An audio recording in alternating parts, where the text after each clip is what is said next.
Our president-elect Donald Trump, boy, I mean, the guy he knows how to pick winners. His nominee for top finance guy, Secretary of Treasury Scott Bessent, absolutely obliterated Bernie the wash-up Sanders today in the Senate confirmation hearing. I can't wait to show you this one clip. It is just absolutely amazing. Then I've also got another amazing clip of Democratic Senator Chris Coons blasting Nancy Pelosi, essentially exposing her and throwing her under the bus for orchestrating a coup against Joseph Biden. And then Mike Pence, former vice president, why does he even keep showing himself up? I've got a clip of him talking about one of Trump's picks in particular, saying he's really, really going after Republicans to make sure that he doesn't get confirmed. But first, check out this amazing, unbelievable masterclass by Scott Bessent. He's going to get confirmed. I know he is. Watch this. When you have a small number of multi-billionaires who have enormous economic, media, and political power, would you agree with President Biden, who last night stated, and I quote, "An oligarchy is taking shape in America of extreme wealth, power, and influence that threatens our entire democracy, our basic rights, and freedoms," end of quote. That's what President Biden said last night. I agree with him. Do you? Senator Sanders, I enjoyed our visit. Talk a little bit closer into the mic. I enjoyed our visit, and I hope you got my follow-up materials on the discussions, my previous writings on the tariffs and China. And look, the three billionaires who you listed that all made the money themselves. Mr. Musk came to the country as an immigrant. I understand that, but what I'm asking you is, when you have a handful of people like Musk, who will soon be part of the Trump administration, and others, when you have three people owning more wealth than the bottom half of American society, when these people have enormous influence over the media, when they spend huge amounts of money in both political parties to elect candidates, what Biden said last night is we're moving toward an oligarchy. I'm asking you that question. Do you think, forget how they made their money, do you think that when so few people have so much wealth and so much economic and political power, that is an oligarchic form of society? Well, I would note that President Biden gave the Presidential Medal of Freedom to two people who I think would qualify for his oligarchs. So this is not a condemnation of any one individual. I'm just asking you, when so few people have so much wealth and power, but do you think that is an oligarchic form of society? Senator, I think it depends on the ability to move up and down the income. No, that's not really the answer. I mean, even if you had that mobility, no matter who those individuals might be. All right, but let me ask you another question. Woo-wee, Scott Bessent. Oh, you've got my vote, brother. You got my vote. And he is absolutely 1 billion%, pun intended, correct when he says that these guys are self-made guys. As a matter of fact, most billionaires, I think Dave Ramsey always talks about this, the percentage is so low that you have millionaires and billionaires who've inherited their wealth or gotten the sort of quintessential silver spoon. I think 90 or 95% of them have all been self-made, have all done it through hard work, blood, sweat, and tears, something we should appreciate in America. And then Bernie, such a sad, tragic case, Bernie Sanders. He has the gall to say these guys control the media.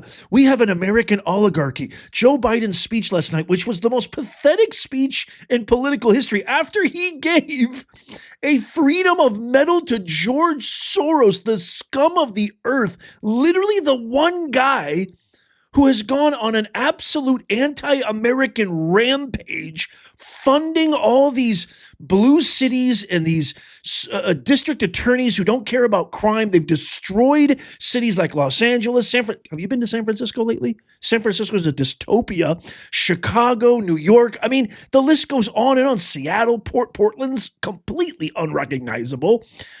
I mean, Bernie, this is the same party that absolutely threw you in the gutter when you should have actually been the nominee in 2016, when you were on your way. What happened to you, Bernie? What made you a folk hero? What made you somebody who was a shining bright influence in the eyes of the working class? Was your defiance to this same exact status quo establishment, parroting these, echoing these coordinated talking points that you're now repeating? You were against all this stuff. What happened to you? I mean, it's just insane. Elon Musk should be given so many medals that he literally, I've said this before, he literally shouldn't even be able to lift his head. This guy has done so much for free speech. He's done so much for Trump. He's done so much for America. He is emblematic, the very symbol of what America's promise, opportunities for people who want to come to this country, who want to contribute, who want to be law-abiding, who want to actually be a member of society that makes a difference and takes not advantage of the opportunities, but embraces these opportunities and gives back with them. He's the perfect poster child of that. What happened to you, Bernie Sanders? I can't wait to get your comments on this. I think Scott Bessent is amazing, and he's got my vote. Ladies and gentlemen, we won. We're only 4 days away. Give me a 4, the number 4 in the comments. If you're watching this the next day, give me a 3, or how many of our days we are. If you happen to be watching this later, let me know how he's doing, because I know he's doing fantastic. Okay, let's check out this next video. Senator Chris Coons saying the quiet part out loud about what happened to Joe Biden back in July with Nancy Pelosi pushing up daisies. Help. Watch this. But on Jill Biden and looking at this, she had a quote today to the Washington Post about Nancy Pelosi's role and Biden getting out of the race. And she said, quote, "We were friends for 50 years. I'm imagining she was using her teacher's voice. She said, quote, "It was disappointing." You know that Jill Biden is very careful with how she uses her words. What did you make of that moment? Well, it's the first I'm hearing of it, but what I make of it is that she may well have wished that Speaker Pelosi had engaged directly with them rather than orchestrating a campaign to try and get President Biden to step down from the race. Ultimately, it was the right thing for him to do for his candidacy, for the country, for the party. But I do think there were some hard feelings about how that happened. At the end of the day, what matters most is that today, tonight, in that speech and in our conversation, I'm reflecting on the remarkable things that President Biden got done. He ran on bipartisanship. He spoke at his inauguration about working across the aisle. There were lots of folks who thought he wouldn't be able to get much done in a badly divided Congress, inaugurated just 2 weeks after January 6th. And in the end, he signed into... I don't know if you heard that. I'm just going to rewind it. But he says she orchestrated,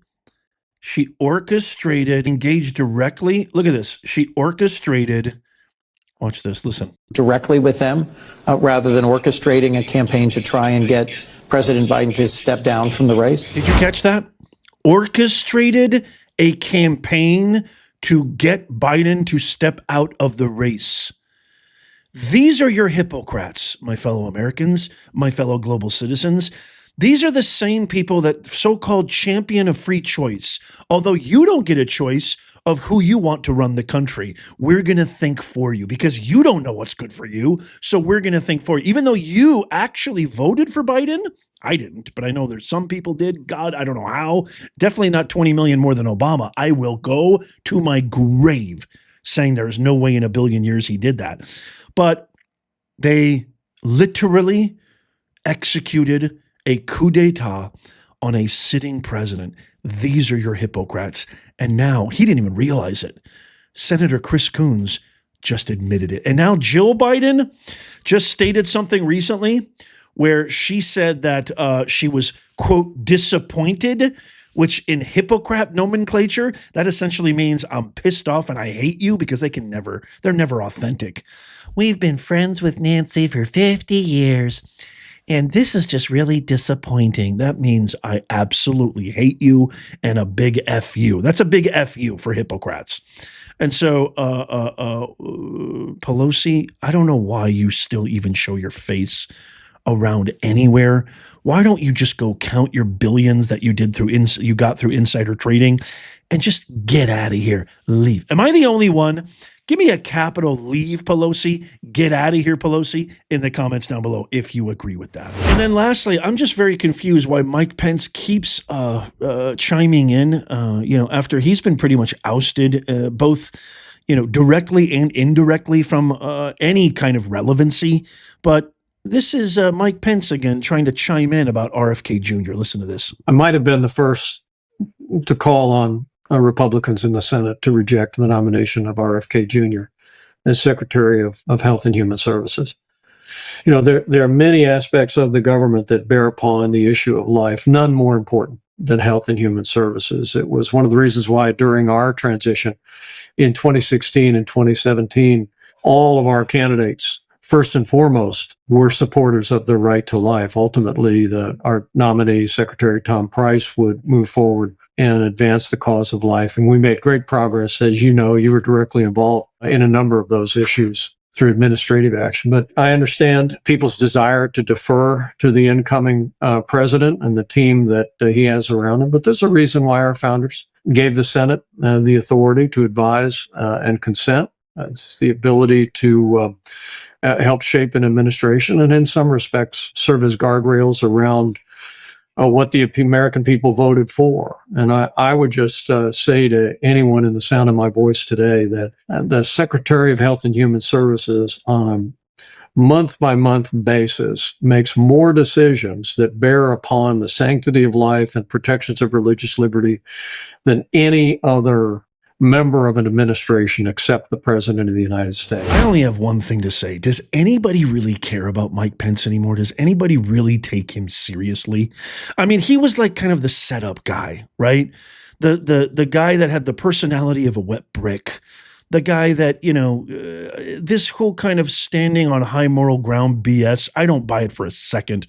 I think there's got to be something shady in his past or in his background. He never really stood for anything, to be honest. And I don't know, is this just his way of trying to reach for relevancy? I don't really care what you have to say. I trust my president. We won. By the way, if you want to get this original Nez Nation merch made in the USA, we got so many designs. Pin comment down below in the description of the video and in the show notes down below. I just don't take him seriously. I trust this guy. That's why I voted for him. And I think that's why you voted for him too. And I think RFK Jr. actually cares. Really, I do. I think he actually cares. I mean, the guy's, done everything. I mean, he comes from an iconic family. He broke up with his iconic family to support Trump. I trust him because President Trump does. Let me know what you think in the comments down below. I can't wait to hear from you. Please let me know. Tap that thumbs up. Help me make common sense go viral. And then go check out these videos because I know you might have missed one of these. Tap my face right there to subscribe and follow. It's absolutely free. And as always, may God bless you and may God bless America. I'll see you soon.